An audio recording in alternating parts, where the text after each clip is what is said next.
Hello students, आज हम लोग चैप्टर शुरू करने वाला है धातु एवं अधातु यानी मेटल्स एंड नॉन मेटल। धातु एवं अधातु के बारे में समझने से पहले हमें तत्व के बारे में जानना होगा कि तत्व होता क्या है। तत्व यानी कि एलिमेंट क्या होता है, एलिमेंट्स। तो हम लोग क्लास 9 में पढ़े थे तत्व के बारे में कि तत्व पदार्थ का वह शुद्धतम और सरलतम रूप होता है जो किसी भी भौतिक या रासायनिक विधि द्वारा दो या दो से अधिक सरलतम द्रव्यों या पदार्थों में विभाजित नहीं किया जा सकता है। ठीक है, तो मैं यहाँ पर ऐसे इसे परिभाषित कर सकता हूं कि तत्व पदार्थ का वह शुद्धतम और सरलतम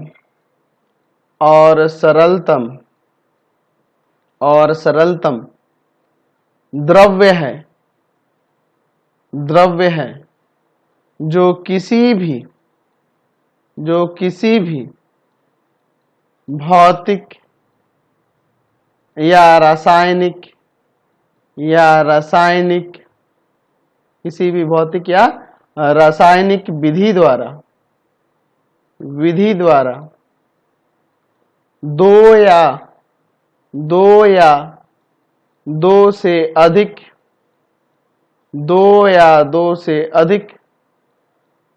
सरल द्रव्यों में या सरल पदार्थों भी लिख सकते थे, सरल द्रव्यों में विभाजित नहीं किया जा सकता है। मतलब ये इतना सरल होता है ना, उसे किसी भी आप रासायनिक विधि द्वारा दो या दो से अधिक द्रव्यों में विभाजित नहीं कर सकते, दो या दो से अधिक भागों में विभाजित नहीं कर सकते। जैसे तत्वों की बात करें तो तत्वों में आपके उदाहरण हो जाएंगे, जैसे सोना एक तत्व हो गया, चांदी भी एक तत्व हो गया, ऑक्सीजन भी एक तत्व हो गया, ऑक्सीजन,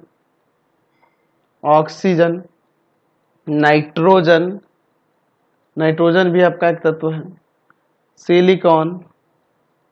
सिलिकॉन, ये सब क्या है आपके तत्व के उदाहरण। ठीक है, अब बात करें तत्व की तो हमारे प्रकृति में टोटल 118 तत्व हैं। तत्व कितने हैं आपके? 118 तत्व हैं, 118 तत्व मौजूद हैं।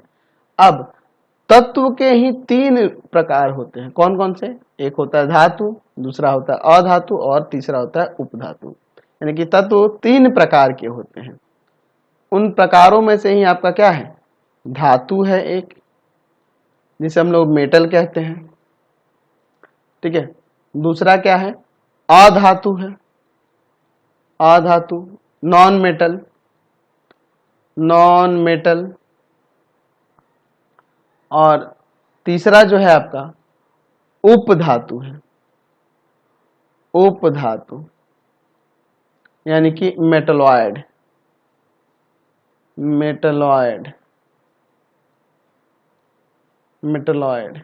चलिए, तो धातु कितने हैं, अधातु कितने हैं, उपधातु कितने हैं?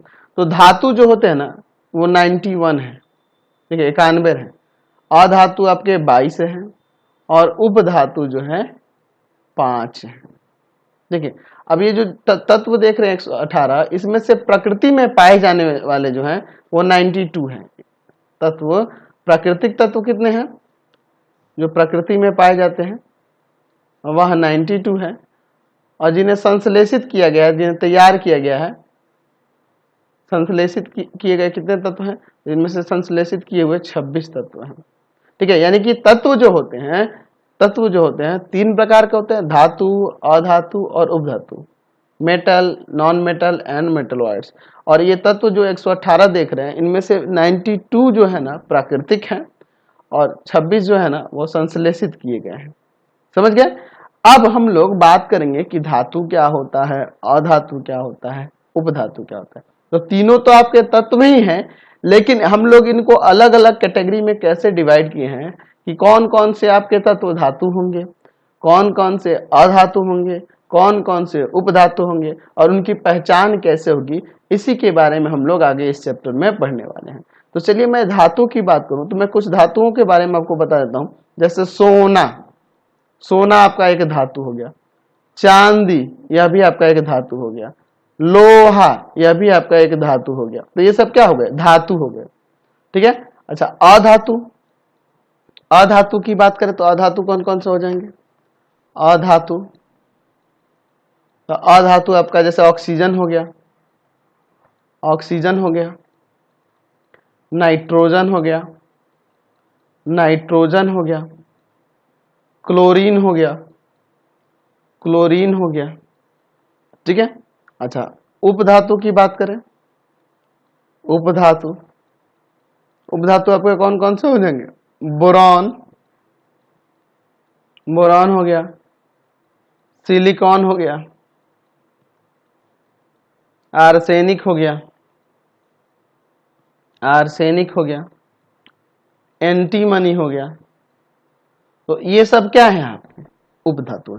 तो कैसे हम लोग पता लगाएंगे? आपके पास मान लीजिए कुछ तत्व रखे हो और कैसे पता चलेगा, आपको पहचान कैसे होगी कि कौन धातु है, कौन अधातु है, कौन उपधातु है? मैं कुछ उदाहरण दे दूं, अगर यही सब में मिक्स करके रख देता तो आपको कैसे पहचान होगा कि कौन धातु है, कौन अधातु है? तो ऐसे तो हम लोग धातु और अधातु के गुणों के आधार पर, है ना, उनके गुण क्या होते हैं, उनकी प्रकृति क्या होती है, वो किन किन तत्वों से अभिक्रिया किस तरह से करते हैं या किन यौगिकों के साथ अभिक्रिया किस तरह से करते हैं, उन्हीं के आधार पर उसकी पहचान की जाती है। वैसे तो हम लोग क्लास 8 में और क्लास 9 में हम लोग धातु और अधातु के भौतिक गुणों के आधार पर उनके अलग अलग डिफ्रेंशिएट किए हुए थे, है ना।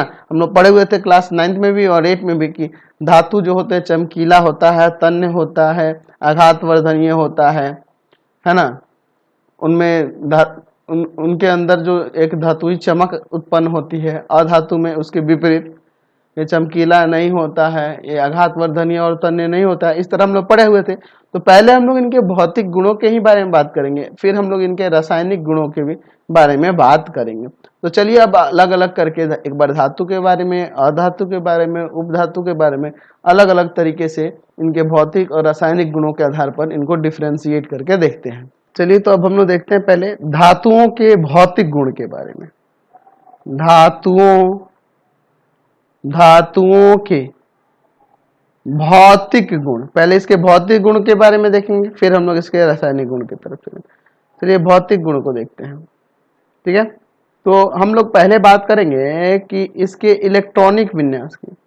धातु जो होते हैं उनके इलेक्ट्रॉनिक विन्यास, इलेक्ट्रॉनिक विन्यास के बारे में हम लोग जानते हैं कि ये उनके कक्षाओं पे सजाने का एक तरीका होता है।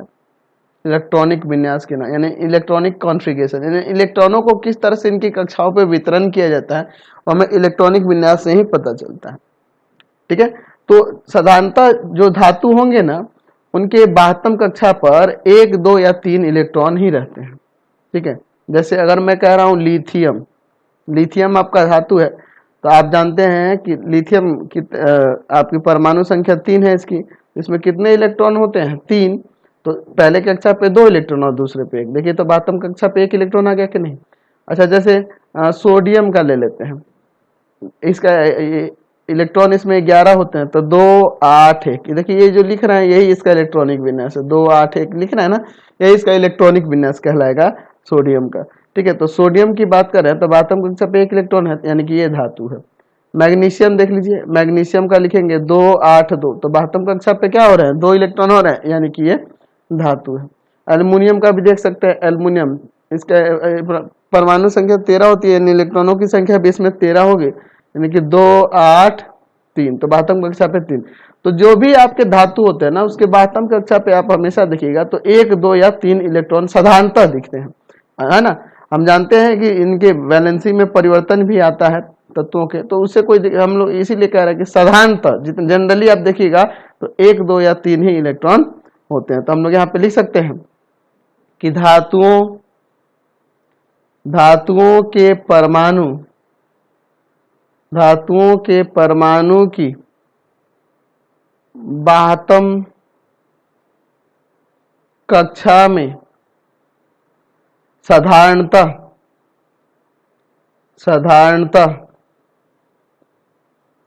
1 1, 2 या 3 इलेक्ट्रॉन रहते हैं। 1, 2 या 3 इलेक्ट्रॉन, एक यही भौतिक आपका इसका गुण हो गया। समझ गए कि नहीं? मैंने इसलिए यहाँ साधारणता आपको कहा था कि जैसे आप देखो ना, हाइड्रोजन को देख लो, इसके बातम कक्षा पे एक ही इलेक्ट्रॉन रहते हैं। हीलियम को देख लो, इसके बातम कक्षा पे 2 इलेक्ट्रॉन होते हैं, लेकिन ये धातु नहीं है, ये दोनों क्या है? अधातु है। तो इसीलिए हम लोग यहाँ पे साधारणता जोड़े हुए हैं। समझ गए? चलिए अगला भौतिक गुण देखते हैं। धातुएं जो होती है ना, धातुएं वह विद्युत धनात्मक होती हैं। धातुएं क्या होती है? विद्युत धनात्मक होती है। तो यहाँ लिख सकते हैं कि धातुएं विद्युत धनात्मक होती हैं। विद्युत धनात्मक होती है। विद्युत धनात्मक कहने का मतलब क्या है कि ये अपने बाह्यतम कक्षा के इलेक्ट्रॉनों को आसानी से त्याग करके धनायन में परिवर्तित हो जाती है। विद्युत धनात्मक का मतलब क्या है? जैसे मैं यहाँ पे सोडियम लेता हूँ, अब देखिए इसका इलेक्ट्रॉनिक विन्यास आपको 2, 8, 1 मैंने बताया था। तो बाह्यतम कक्षा पे 1 इलेक्ट्रॉन है ना, तो इस 1 इलेक्ट्रॉन को हम लोग संश्लेषी सेल के इलेक्ट्रॉन कहते हैं।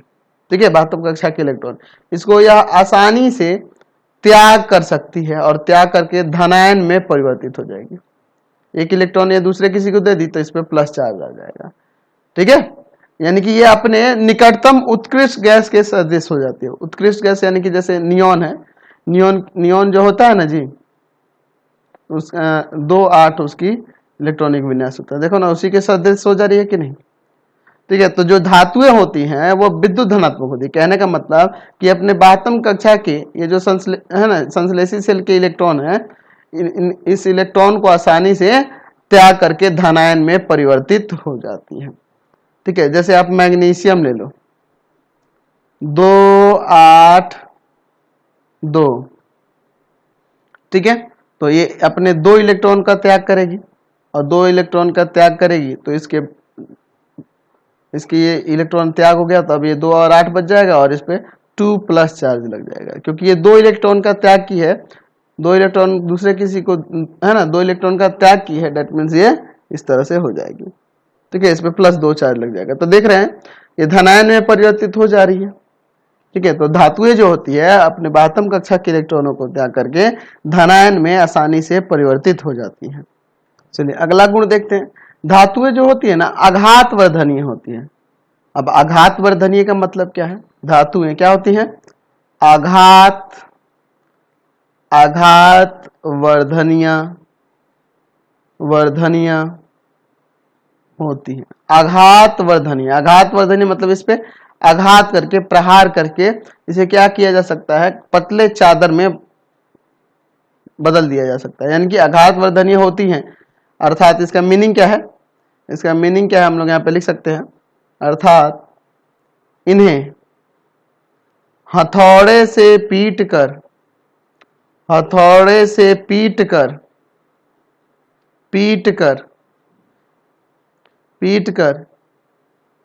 इन्हें पतले चादर के रूप में बदला जा सकता है।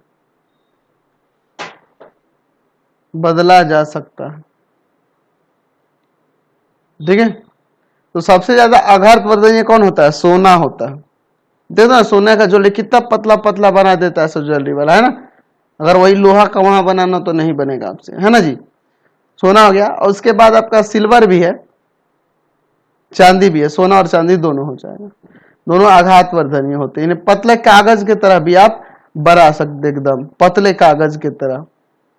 ठीक है, अब धातुएं जो होती है ना वो तन्य होती है। तन्य का मतलब क्या है? उसे खींचकर तार बनाया जा सकता है। तो हम लोग यहाँ पे लिख सकते हैं कि धातुएं तन्य होती हैं। तन्य होने का मतलब है कि इन्हें खींचकर पतले तार के रूप में बदला जा सकता है। अर्थात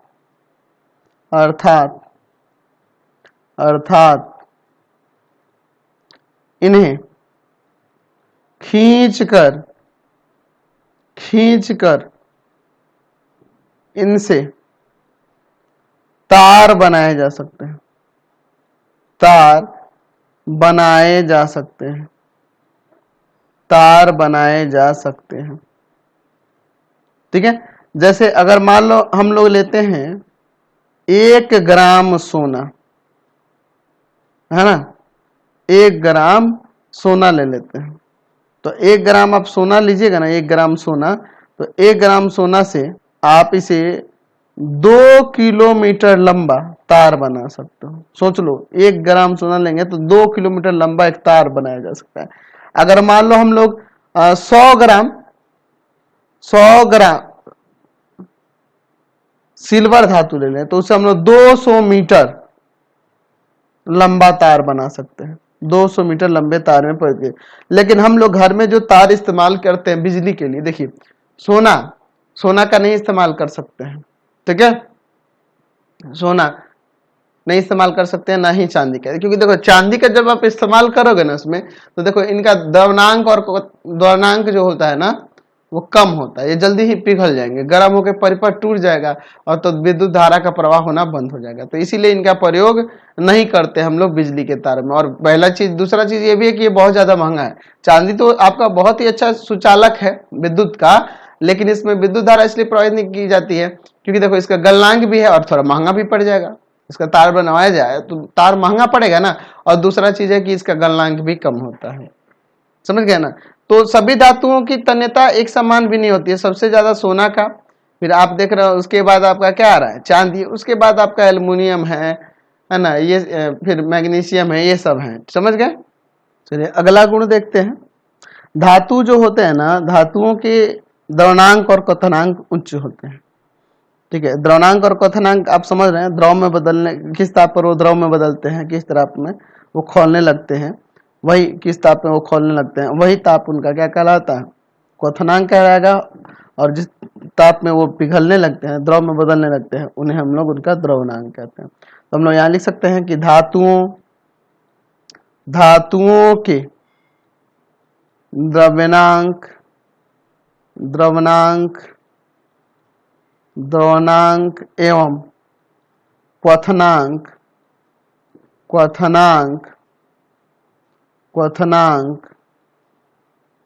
द्रवनांक और क्वथनांक उच्च होता है।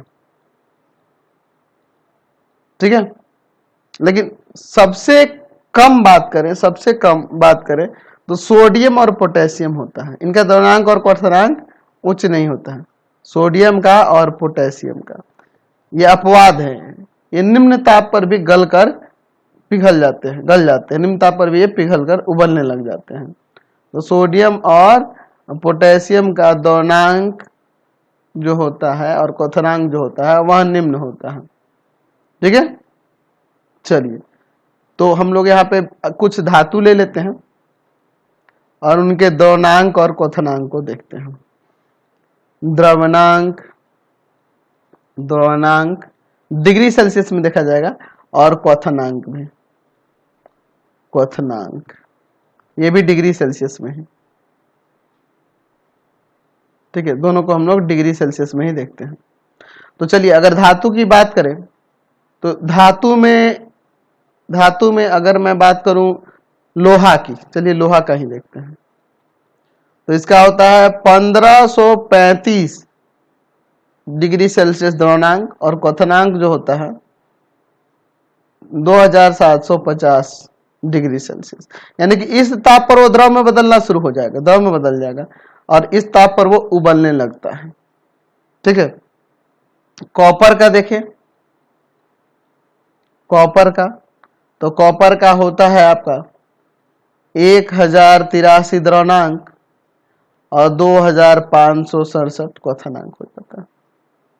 लेकिन यही आप सोडियम का देखोगे, सोडियम का जो कि मैंने बताया कि इसका द्रवनांक और क्वथनांक निम्न होता है, लेकिन फिर भी ये धातु है। तो सोडियम का होता है 98 द्रवनांक और क्वथनांक की बात करें तो वो होता है 881।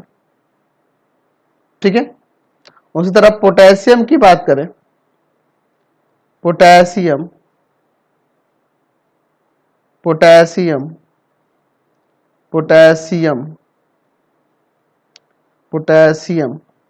तो पोटेशियम की बात करें तो पोटेशियम का जो होता है द्रवणांक ना वह 63 होता है और क्वथनांक जो होता है 774 होता है, 774 डिग्री सेल्सियस।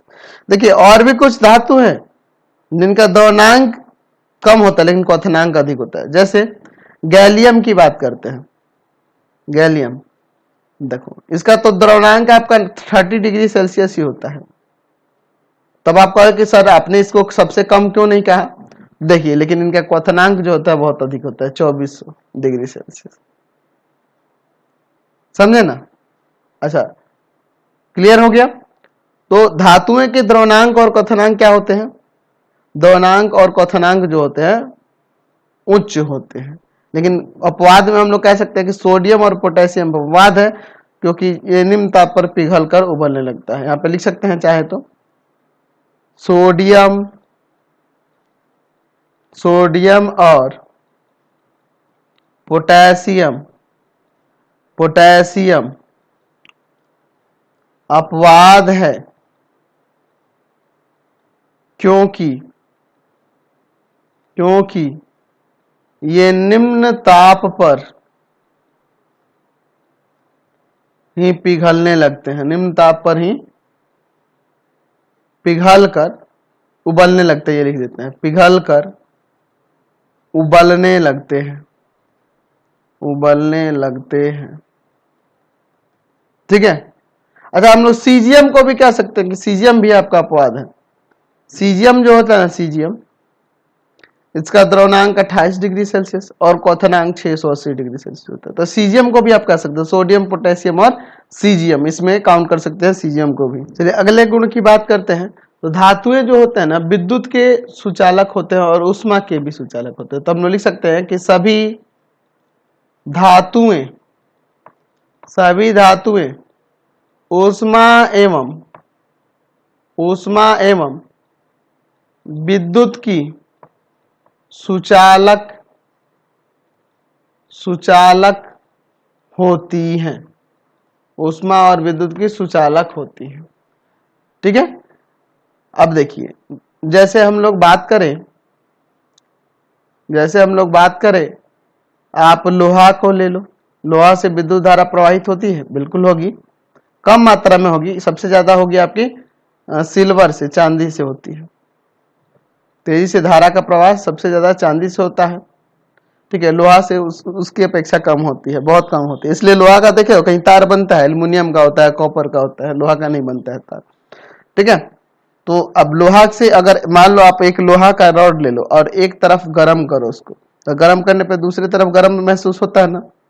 या फिर आप घरों में इस्तेमाल होने वाले बर्तन देखते हो, वो सभी किसके बने होते हैं? धातुओं के बने होते हैं। ठीक है। धातुओं के बने होते हैं ना, क्यों बने होते हैं? क्योंकि वो ऊष्मा के सुचालक होते हैं। ठीक है। लेकिन अगर मैं बात करूं ग्रेफाइट की, तो ग्रेफाइट देखो, ग्रेफाइट आप देखे होगा पेंसिल में जो लगा होता है काला वाला, बीच में पेंसिल की लकड़ी के बीच में नहीं रहता है काला वाला जो भाग, उसको ग्रेफाइट कहते हैं। ग्रेफाइट विद्युत का सुचालक होता है, लेकिन यह अधातु है, सुचालक होता है, किंतु यह अधातु है। ठीक है। ये क्या है? अधातु है। तो यहां से अभी मैंने बताया कि सबसे अच्छा सुचालक जो होता है ना विद्युत का, चांदी होता है। लेकिन चांदी का हम लोग तार नहीं बनाते हैं क्योंकि वो उसका गलनांक कम होता है या फिर ये ज्यादा कॉस्टली भी पड़ जाएगा। और सबसे बेकार जो होता है सुचालक धातु होते हुए भी, तो वह आपका लेड होता है। लेड धातु जो होता है सबसे कम इससे विद्युत धारा प्रवाहित होती है। समझे ना? और आप कहोगे कि सर विद्युत का तो बोल दिए, अगर आपसे मैं पूछूं कि ऊष्मा के लिए, तो ऊष्मा का भी सबसे अच्छा सुचालक चांदी ही होता है और सबसे कम सुचालक जो होता है वह लेड होता है। ठीक है। तो इसीलिए हम लोग घर में देखते हैं ना, बर्तन जो रसोई घर में इस्तेमाल होते हैं वो किसके बने होते हैं? Zinc, copper, aluminium. ठीक है। क्योंकि चांदी का नहीं बना सकते हैं, उसका गलनांक कम होता है, वो जल्दी पिघल जाएगा ना बर्तन कढ़ाई पे ऊपर चढ़ाएंगे तो गैस पे। समझ गए? चलिए अगला गुण देखते हैं धातु का। तो हम लोग यहाँ पे कह सकते हैं कि जो धातुएं होती है ना उनमें एक अलग प्रकार की चमक दिखाई देती है, साइन करता है, तो उन्हें हम लोग धातु चमक कहते हैं। तो हम लोग लिख सकते हैं कि की सतहें धातु की सतहें विशिष्ट चमक वाली होती हैं, चमक वाली होती हैं, जिसे धातुई चमक कहते हैं, धातुई चमक कहते हैं। समझ गए ना, जिसे क्या कहते हैं हम लोग, धातुई चमक कहते हैं। जैसे आप देखे होंगे सोना को कितना साइन करता है, चांदी को, लोहा को, ये सब क्या होता है, चमक इसमें दिखाई देती है ना जी। लेकिन अपवाद भी है इसका। जैसे अगर मैं बात करूं ग्रेफाइट, तो ग्रेफाइट भी चमकीला होता है। एवं आयोडीन, ग्रेफाइट एवं आयोडीन भी चमकीला होता है, लेकिन ये अधातु है, चमकीला होता है किंतु ये अधातु है। तो ये दोनों अपवाद हो गए, किंतु ये अधातु है। समझ गए। अगला गुण देखते हैं। ये धातु जो होते हैं ना कठोर होते हैं। आप पे लिख सकते हैं कि सभी धातुएं कठोर होती है, हार्ड होती है। लोहा को देख लो, चाकू से काटोगे कटेगा, लेकिन अपवाद भी इसमें, लेकिन सोडियम,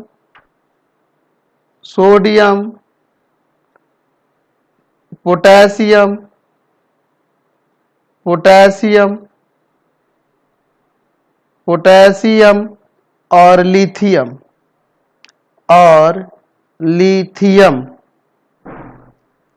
अपवाद हैं जो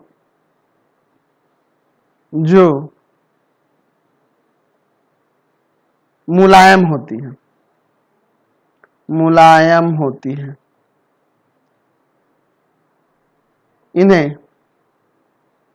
इन्हें चाकू से काटा जा सकता है, इन्हें चाकू से काटा जा सकता है। ठीक है, चलिए अगला देखते हैं। तो जो धातु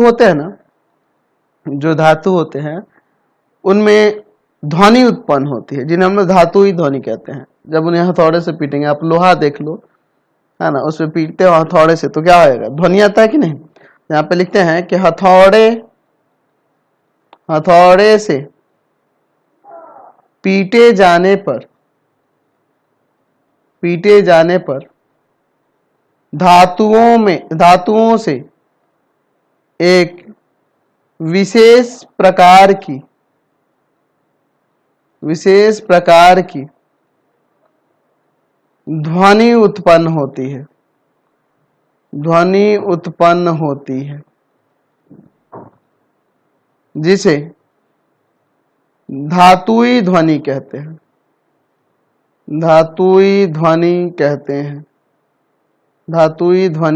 हैं। ठीक है, अधातुओं में ऐसा नहीं होता है, उनको हथौड़े से पीटेंगे तो चूर चूर हो जाएंगे। चलिए अब हम लोग, तो जितने भी धातु होते हैं ना वो सामान्यतः क्या होते हैं, ठोस रूप में पाए जाते हैं। तो हम लोग लिख सकते हैं अगला गुण कि कमरे के ताप पर धातुएं, यानी कि सामान्य ताप पर धातुएं सामान्यतः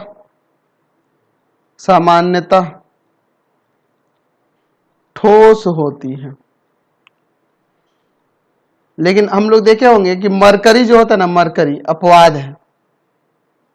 ठीक है, लिख देंगे कि सिर्फ मरकरी जो ऐसा धातु है जो सामान्य ताप पर द्रव में होता है, देखे होंगे सिर्फ मरकरी, जिसे पारा कहते हैं, मरकरी सामान्य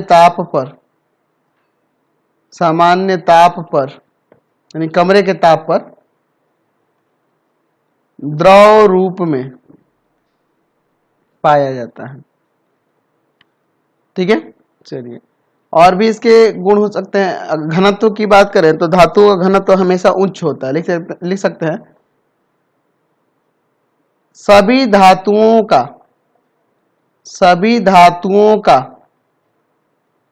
घनत्व, सभी धातुओं का घनत्व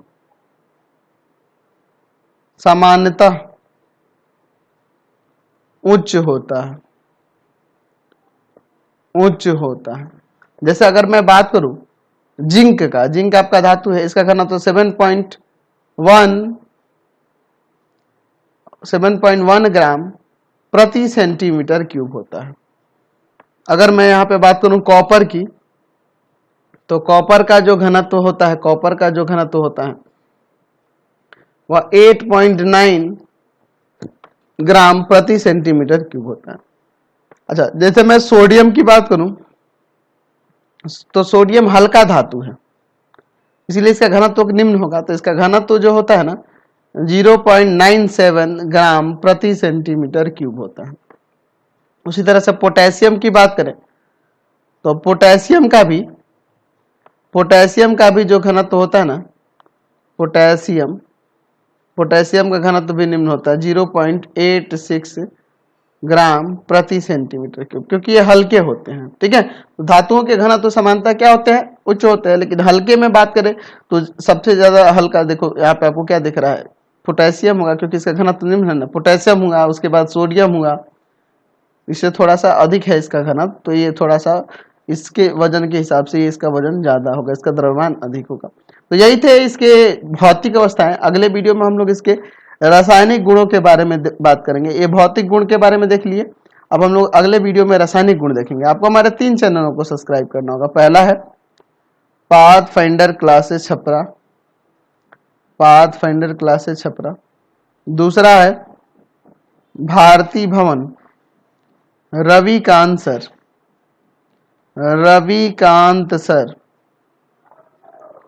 और तीसरा चैनल है रविकांत सर के नाम से।